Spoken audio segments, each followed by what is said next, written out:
Cuando haya que lanzar la pólvora, el hombre lanzará la pólvora. Cuando haya que lanzar el libro, el hombre lanzará el libro. De la unión de la pólvora y el libro puede brotar la rosa más pura. Subiré al cielo, le pondré gatillo a la luna y desde arriba fusilaré al mundo, suavemente, para que esto cambie de una vez. Herramientas para la revuelta, por Radio La Chica. El orden internacional, tal como lo conocemos después de la Segunda Guerra Mundial, ha terminado, y procesos de cambio como estos siempre conllevan intervalos de mucha volatilidad. En este sentido, en un mar de volatilidad, ya no somos una balsa de madera a la deriva, somos un verdadero acorazado. Somos un verdadero acorazado. Somos un verdadero acorazado. Somos un verdadero acorazado.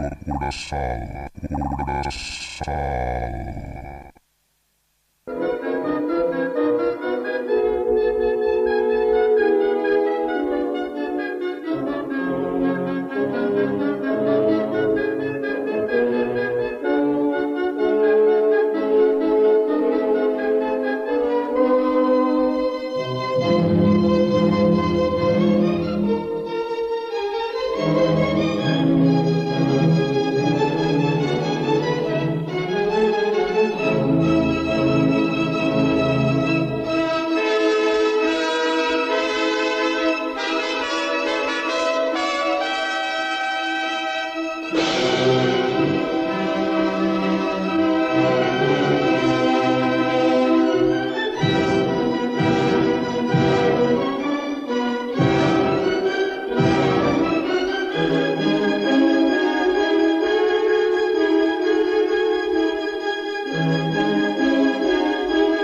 Somos un verdadero acorazado. Yo no sé si se refería nuestro presidente al acorazado de la batalla de Potemkin. Nosotros estamos convencidos de que sí. Para las personas que hayan visto esa película y para las que no, bueno, muy recomendada la batalla de Potemkin, una película soviética de los años 20, apenas triunfada la Revolución Rusa, que un poco habla de un acorazado, ¿no? que era... dependía de los dueños de una empresa, ¿no? O de carne.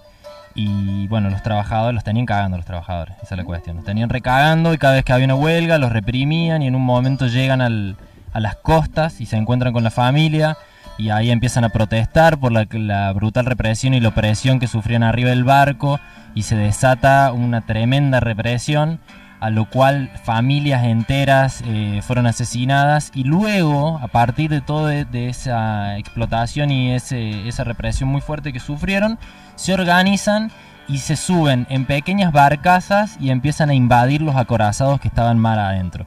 Entonces de esta manera toman los acorazados y empiezan, justo la imagen que vemos es sobre el final, cuando empiezan a buscar los otros acorazados donde estaban los dueños y planean bajarlos.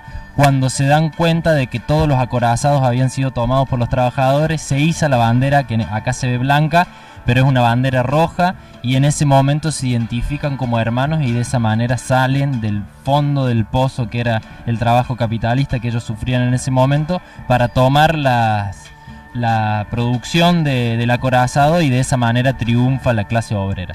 Bueno, Entonces no somos tan un verdadero acorazado porque estamos todos al revés acá, ¿no?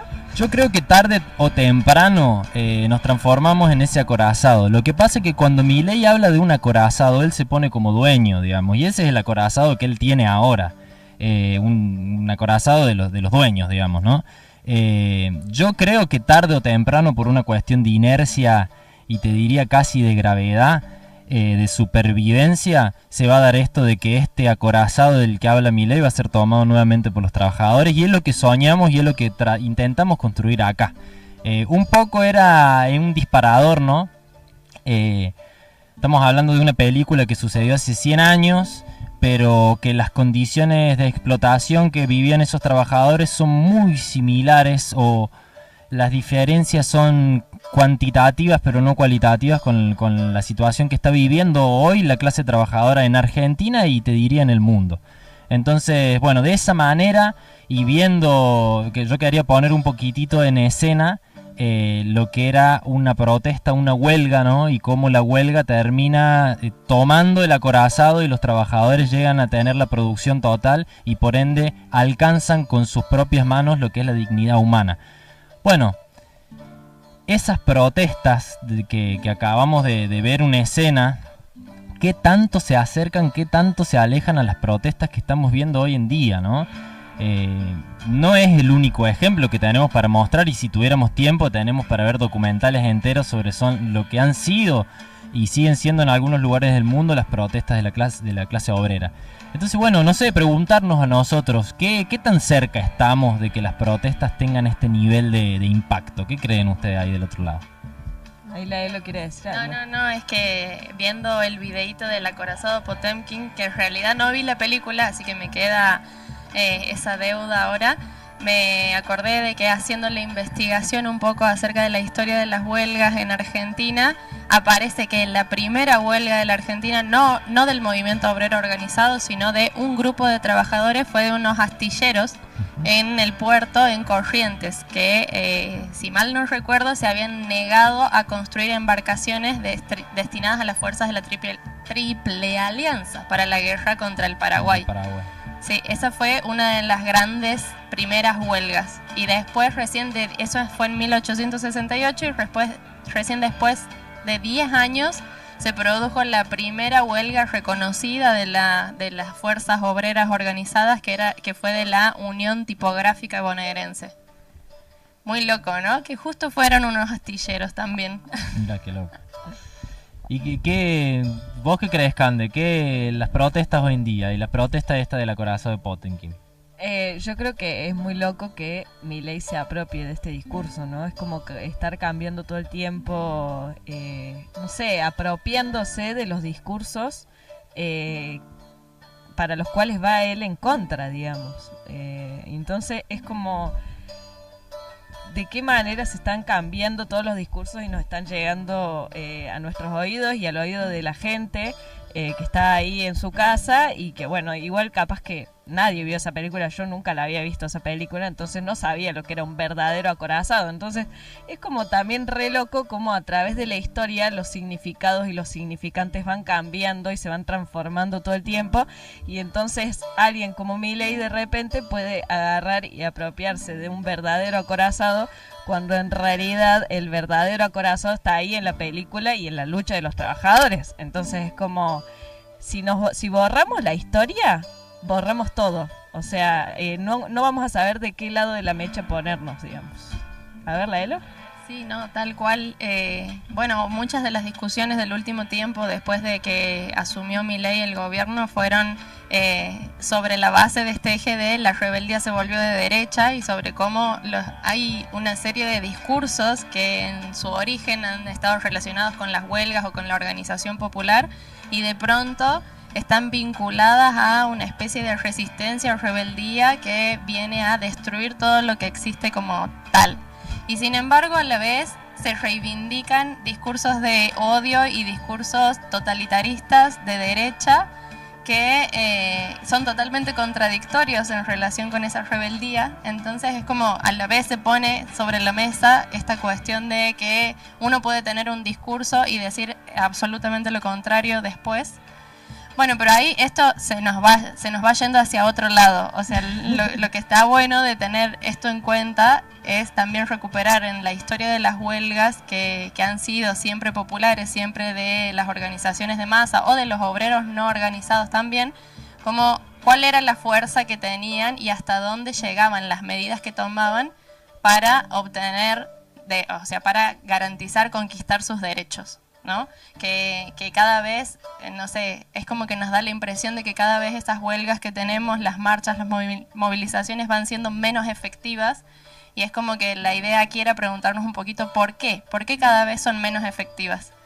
Sí, a través del tiempo y justamente en estos últimos años la marcha se ha transformado en esto, justamente una procesión de los derechos, digamos, estamos velando nuestros derechos y no luchando por ellos, entonces es como, bueno, no sé qué tanto estamos tratando de cambiar las cosas efectivamente, porque cada vez se le baja un nivel más al volumen de la rebeldía y al volumen de la búsqueda de luchar por nuestros derechos, como que ya no está aceptado ninguna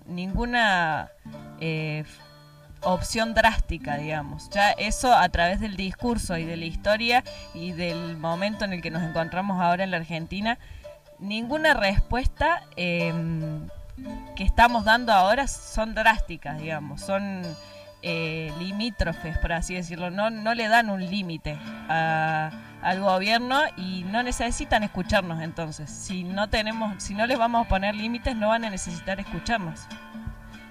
Sí, un poco me parece que retomar la potencia de lo que significa el paro y la protesta para hacer un paro.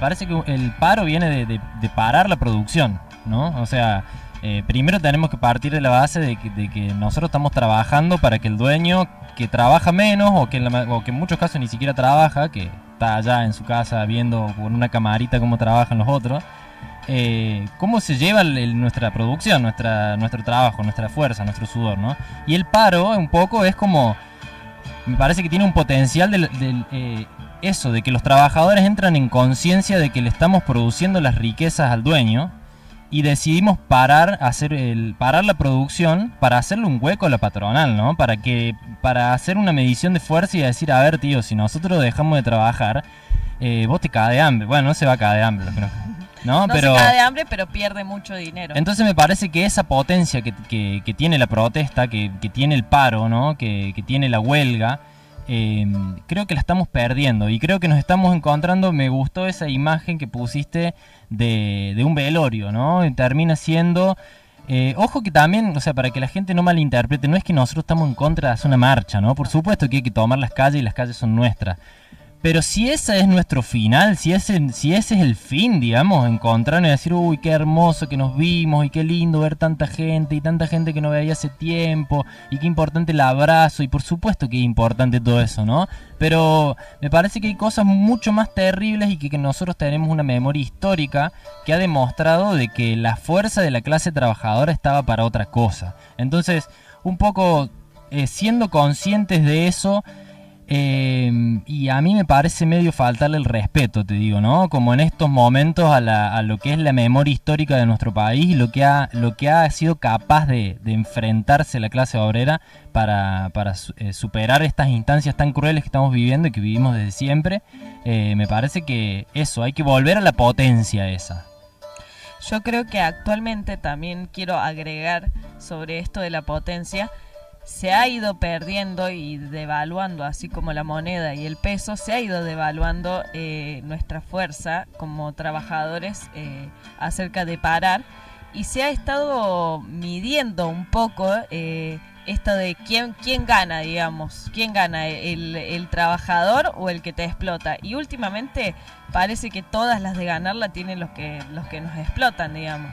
Y entonces cada vez es más difícil para la gente salir a hacer paro efectivo, digamos, porque necesitan comer, necesitan no ser echados, y es como que ya si marchas, bueno, te pueden echar al día siguiente y es como que cada vez la fuerza o el poder lo están teniendo los otros y no nosotros. Y si no nos unimos y juntamos la fuerza en conjunto, va a ser muy difícil, digamos. Si puedo agregar sí, claro. un punto de vista de un historiador también, bueno, desde la historiografía de lucha, si vemos como el rubro de la historia, como se va desarrollando la política de Estado, siempre dicta el pueblo los avances, los progresos dentro de la sociedad capitalista. Y lo que venimos viviendo desde estas últimas décadas son el desarrollo de un neoliberalismo que nada más que una contrarrevolución con una contrainsurrección. Y si bien no se repite la historia, sino se reinventa con el tiempo, el capitalismo siempre se nutrió de la guerra, se nutrió de la violencia armada para establecer un poderío de las clases poscedentes, de la burguesía, y a través de la guerra ganan mercado, también ganan disciplina dentro de la clase obrera. Y ahora vemos un quiebre dentro del orden neoliberal, y con las guerras imperialistas, el genocidio en Gaza, y etcétera, lo que pasa en Congo también, vemos que esos quiebres hay que aprovechar, siendo pueblo, retomar la capacidad de acción dentro de lo que se vive, que es una guerra global contra el pueblo, que sea en guerra abierta o en guerra interna, que no se dice el nombre, pero que son la maniobra de represión contra los movimientos organizados de los obreros, de los pueblos. ¿Querés presentarte así la gente sabe quién les habló? Sí, soy un compañero suizo, Amiel, un gusto. Y bueno, organizado también sobre la cuestión de la violencia de Estado, y un tema importante y anticolonial, militante anticolonial también desde allá. Muy bien, muchas gracias por tu aporte. Sí, a ver, me lleva un montón de lugares esto que acabo de decir el compañero, la guerra organizada contra el pueblo global. Me parece que está bien clarito y sintético lo que estamos viviendo. Y esto de la violencia, ¿no? Me parece que debemos ver la violencia ejercida por parte del sistema, y la vemos permanentemente. A ver, gente, quienes somos de Córdoba transitamos las calles de la ciudad y vemos pibitos comiendo en la calle, ¿me entendés? Chiquitos desnutridos, donde están los padres consumiendo anda a saber qué al lado, y eso es violento, ¿me entendés? Y el hecho de que familias enteras no tengan agua que tomar porque se lo han envenenado todo, y eso conduce a la muerte, y eso es violencia, ¿no? Y encima atarnos de pie y mano y decir cualquier respuesta a esto es terrorista, cualquier respuesta que encontremos frente a toda esta violencia, sos el enemigo interno, digamos, y de repente calan en la subjetividad de todo el pueblo y nos identifican como el enemigo. Me parece que ahí es donde nosotros debemos juntarnos y empezar a debatir, bueno, dónde está el enemigo y cuáles son las herramientas que nos están quedando, ¿no? Y ahí el paro, y ahí la marcha, y desde ahí busquemos planes de lucha y así para empezar a nosotros encontrar la mejor manera de atacar con todas nuestras fuerzas.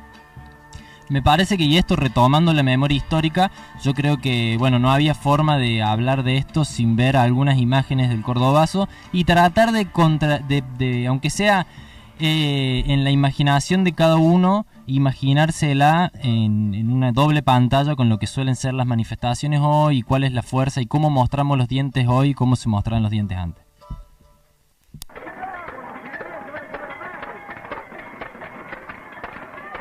Los obreros han decidido ir por la ruta de Córdoba, mucha gente motorizada. Ya parten todos, reitero, hacia la Plaza Pelzarfil, donde se va a realizar la concentración. Seguimos con ellos. Estudiantes se suben a las azoteas de todos los domicilios de aquí. Hasta el momento hay 2 heridos. Flores, herido de bala en la pierna derecha, y Hernández, herido en el hombro, ambos internados muy graves. Aquí los obreros de la metalúrgica han hecho una barricada y han encendido fuego. La policía en estos momentos está retrocediendo de este lugar. Dicho sea de paso, y lo hemos charlado en varias veces, es interesante para quien le gusta la historia también estudiar las condiciones de los trabajadores en ese momento y las condiciones de los trabajadores hoy. Digamos, en ese momento la desocupación era mucho menor, el acceso a la salud era mucho mejor que lo que hoy en día, el acceso a la educación era... Y sin embargo los trabajadores iban por más y había un plan de tomar el poder para cambiar la realidad y transformarla de una vez y para siempre, ¿no?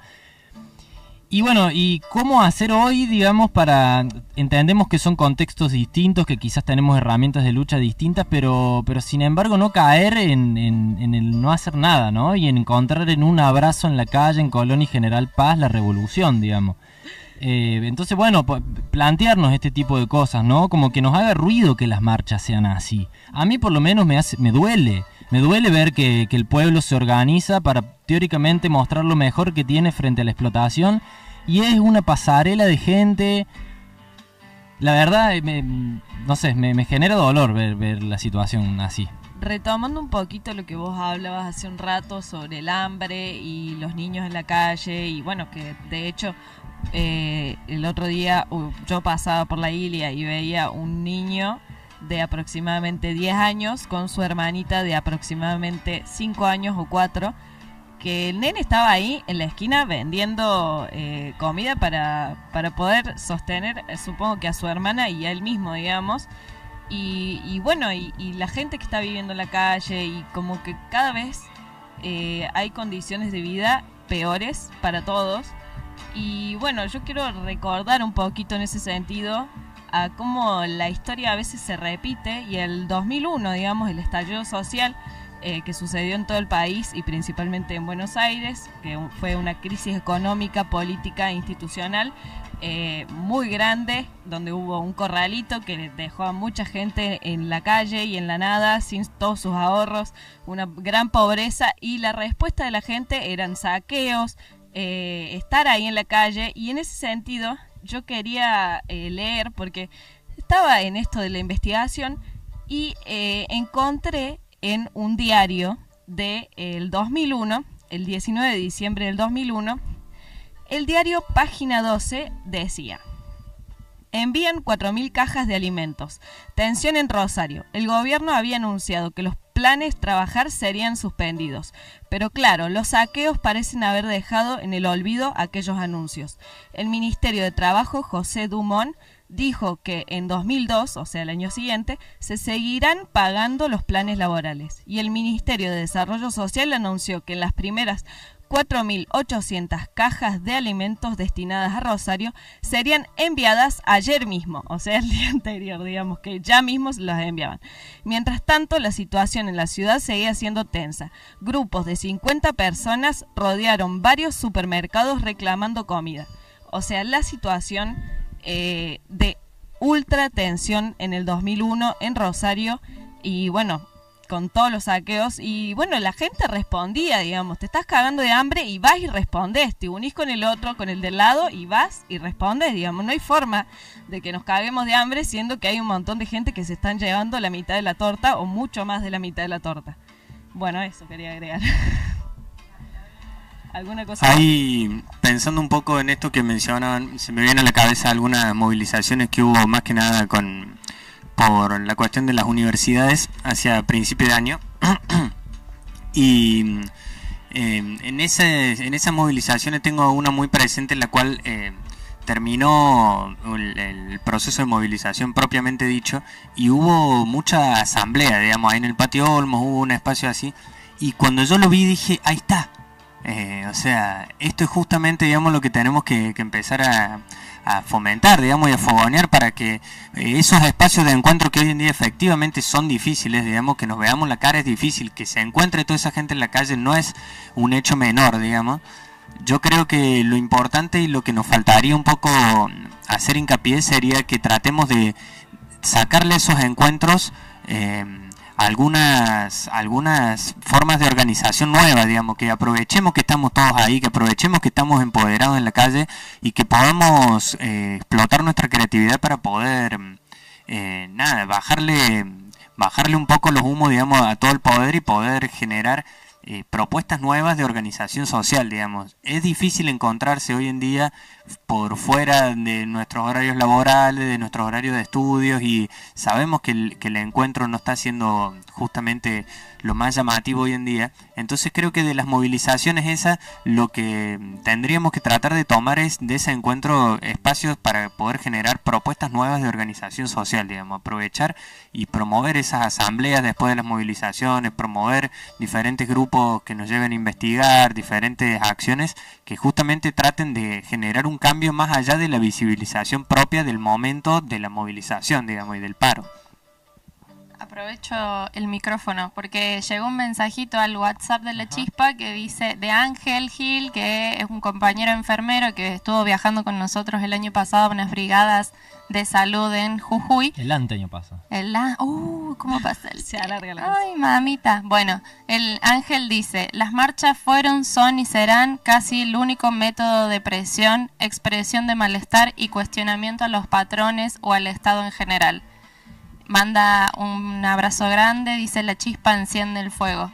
Y aprovecho para, hablando de los enfermeros, si quieren que podamos compartir algunos audios que nuestro compañero Fede anduvo haciendo de movilero en la marcha del 9 de abril, que fue previa al paro general.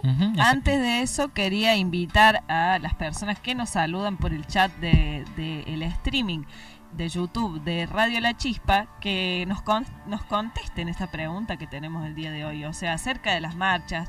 ¿Por qué la marcha hoy? ¿Cuál es tu perspectiva acerca de las marchas? ¿Qué opinas? Y bueno, nos mandan un saludito desde Mendoza. Mati, esperamos que nos contestes esta pregunta. Y también a Fauno, que nos pone, vamos arriba a la fragua, saludos desde Cosquín. Bueno, por favor, contestar nuestra pregunta. Vamos a reiterar la pregunta por las dudas. La pregunta es, ¿cuál es tu perspectiva sobre la marcha como herramienta de las y los trabajadores? Un poquito de esto que venimos debatiendo. Y entonces pasamos a escuchar los audios de la marcha del 9 de abril. ¿Qué tal? Soy Marcelo Davila, delegado no docente de ATE de la Facultad de Filosofía. Estamos acá movilizados en el marco de este paro nacional, ya que, bueno, se ha mostrado incompatible este gobierno nacional con las necesidades de los trabajadores, del sostén de las universidades nacionales. Entonces es más que nunca clave que podamos aunar esfuerzos del conjunto de los trabajadores para poder establecer no solamente un paro, sino un plan de lucha en pos de derrotar el conjunto de las políticas que viene llevando adelante el gobierno nacional con el apoyo de los gobiernos provinciales, de las conducciones de las centrales sindicales. Hola, mi nombre es Guillermo Albriego, soy investigador del CONICET y estoy en la movilización para defender justamente la construcción colectiva, independiente, autónoma de conocimientos plurales, que son los que luego las comunidades locales y basadas en los territorios pueden echar mano para enriquecer su cotidiano. Esto sin un sostenimiento público basado en el trabajo colectivo de toda la comunidad no es posible, o bien se va a direccionar hacia resolver productividades de intereses privados. Por lo tanto, nos parece fundamental sumarnos desde el CONICET, participar, más que sumarnos, asumirnos parte de esta problemática y estar presente en todas estas movilizaciones. ¿Y por qué es importante tener entes dedicados a la ciencia que sean estatales, que sean públicos? Por muchos motivos, voy a decir los que recuerde, los que me vengan primero a la memoria, pero fundamentalmente es poder respondernos nuestras propias preguntas situadas en nuestros territorios, que son de interés local y regional y que no necesariamente van a ser bancadas o financiadas o materialmente sostenidas por intereses internacionales. Por lo tanto, la única forma de ponderar nuestros problemas y generar nuestras respuestas en nuestros lenguajes es disponiendo del esfuerzo público porque justamente estamos brindando un servicio social. Nosotros, tanto de la CTA Autónoma como ATE, la Comisión Directiva Provincial de ATE Córdoba, todas las acciones que hemos llevado adelante, todas las acciones que hemos llevado adelante las hemos hecho en la calle. De hecho, nosotros tenemos nuestro actual secretario general, Federico Giuliani, que ha sido imputado, tiene 4 causas por haber marchado contra el hambre. El protocolo de Burrich lo que busca de alguna manera es que la clase trabajadora y la sociedad en su conjunto no se manifieste. En definitiva, lo que no quiere ver es la gente en la calle. Así que, como bien decimos y hemos repetido un montón de veces, protestar es un derecho, por eso nosotros venimos a ejercer nuestro derecho de salir y protestar y estar en contra de las políticas que está llevando el actual gobierno. No solo el gobierno nacional, sino también el gobierno provincial. Está claro que hay una política de ajuste brutal que lo está realizando el actual gobierno nacional en complicidad con el gobierno provincial. Esa política de ajuste no se puede sostener si no hay represión por parte de la policía. Por eso hay la inversión en la policía y no hay inversión en los sueldos, no hay inversión en educación, no hay inversión en salud, no hay una política de vivienda. Bueno, básicamente la receta que nosotros venimos teniendo a lo largo de los años, en algún momento se implementó con dictadura, hoy lamentablemente hay que decirlo que llegó por el voto de la Argentina, pero insisto en esto, la sociedad argentina votó engañada, no es la política que está de acuerdo y esto va a quedar claro, queda claro en cada marcha que se va realizando, no solo acá en Córdoba, sino en distintas partes del país. Ahora, estamos en una situación en que el gobierno está atacando a todos los sectores trabajadores, la parte más fuerte del ajuste la están pagando los jubilados. Nosotros que somos trabajadores estatales tenemos el sueldo atrasadísimo y yo creo que ya todos los sectores se están dando cuenta que el plan económico no va más y que va a estallar por los aires en cualquier momento. En esa situación es donde también tenemos que confiar en nuestras propias fuerzas, coordinar entre todos los que se oponen a este plan y organizarnos para enfrentarlo de manera coherente. Es una mentira como en la que se ha sostenido todos estos gobiernos neoliberales en que el mercado se puede hacer cargo de todas estas cosas. Te doy un ejemplo, en CONICET, por ejemplo, había investigadores trabajando en la prevención de catástrofes y que avisaron hace bastante tiempo sobre lo que iba a pasar en Bahía Blanca y nadie les hizo caso. Al mercado no le interesa eso, le interesa la ganancia, no le interesa la historia, el cuidado del ambiente, las cuestiones de género. Es evidente, cuando quieren poner todo al servicio del mercado es porque quieren que todas esas voces disidentes callen. Es un tema bastante complejo el de la huelga, las huelgas, porque yo soy más partidaria de los planes de lucha que de una huelga. Me parece que una huelga, si la hacemos para hacer ruido, tiene un efecto casi marketinero. No digo que no haya que hacer una huelga a veces para golpear fuerte, también se da. Pero claro, en una época que han destruido tanto las organizaciones sindicales, donde hace falta otro sindicalismo de liberación, un sindicalismo diferente, ¿qué vamos a decir movimiento obrero organizado? Ni me animo a decir la palabra porque hay una dispersión de esfuerzos, dispersiones organizativas, falta de capacidad para lograr, por ejemplo, lo que se logró en el Cordobazo, que era la unidad en la acción. A veces hablo con gente muy joven, valiosa, inteligente, que ha cursado no una carrera, trabajadora, y no tienen esa conciencia de organizarse. Y eso tiene un correlato dialéctico, porque de arriba no expresa tampoco, y porque a la gente de abajo le cuesta la unidad. Si seguimos siendo individuos que pensamos bárbaro, pero que no podemos ser capaces de organizarnos colectivamente, nos va a seguir yendo para el diablo. Y además exigirle un poco a las conducciones, en general bastante burocratizadas. Bueno, que la verdad muy interesante la participación de la gente, nutrir todo este debate. Me quedo con algo que salió en un montón de audios, esto de la capacidad de poder encontrar respuestas genuinas y nuestras a las problemáticas que nos acontecen. Y yo creo que ahí está el quid de la cuestión, y unimos un poco lo que decía Juliano de la importancia de juntarnos y la potencia de la asamblea, la potencia del reunirse y el encontrarle la creatividad colectiva para la mejor manera y la más potente de hacer frente a toda la explotación que sufrimos, ¿no? Entonces, la verdad, súper interesante este segmento. Tenemos todavía la participación de algunas personas más que opinaron, ¿no? Sí, acá tengo un mensajito que nos llegó por Instagram. Puso, puntos suspensivos. Me parece darle una aspirina a una persona con neumonía. Suena a poco la marcha sola y cada tanto. Ese fue el mensaje. Muy bien, muy bien. Y bueno, nos quedan algunos mensajes más que los vamos a ir mandando sobre el final, porque bueno, ahora le vamos a dejar lugar al próximo segmento de salud, que tenemos ahí ansiosos a nuestros compañeros y compañeras que están esperando para continuar este hermoso programa 101 de La Fragua. Hemos comenzado el año con todo. Con tutti di quanti. Así que bueno, nos vamos a una cancioncita. Sí, vamos a escuchar, ahora un video de Pablo Serraza, que es uno de los que está al frente de la lucha del Rawson, con quienes estamos tratando de también construir y tratar de apoyar un poco, y que invitamos a que escuchen. Hola, mi nombre es Pablo Serradel, soy uno de los despedidos del Hospital Rawson, soy delegado además.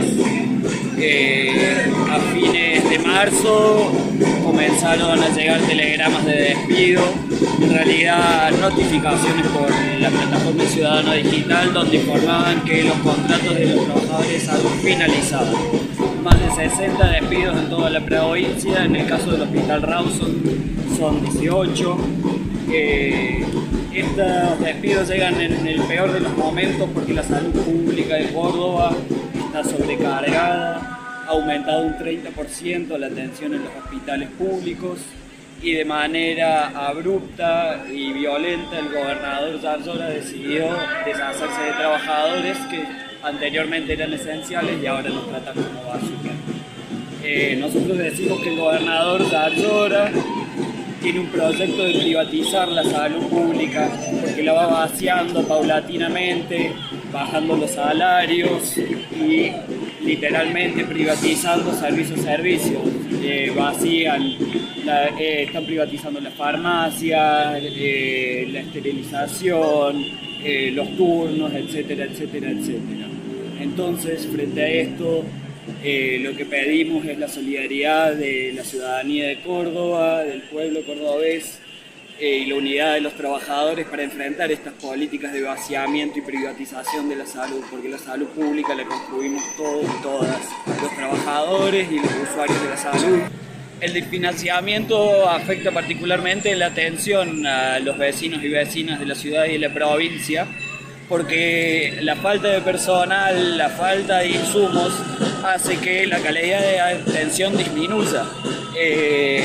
Los turnos están a más de 60 días, cuando uno va a atenderse a la guardia a veces tiene que esperar 5, 6, 7, 8 horas, y ni hablar cuando estamos en momentos como sufrimos el año pasado con la endemia del dengue, donde el Hospital Rawson se vio saturado, y frente a esto el gobernador Zarzora, en vez de incrementar el personal, lo recorta. Quieren que sea un modelo como en Estados Unidos, donde si no pagas te quedas en la calle y te morís. Ese es el proyecto que tiene el gobernador Zarzora hoy. Bien.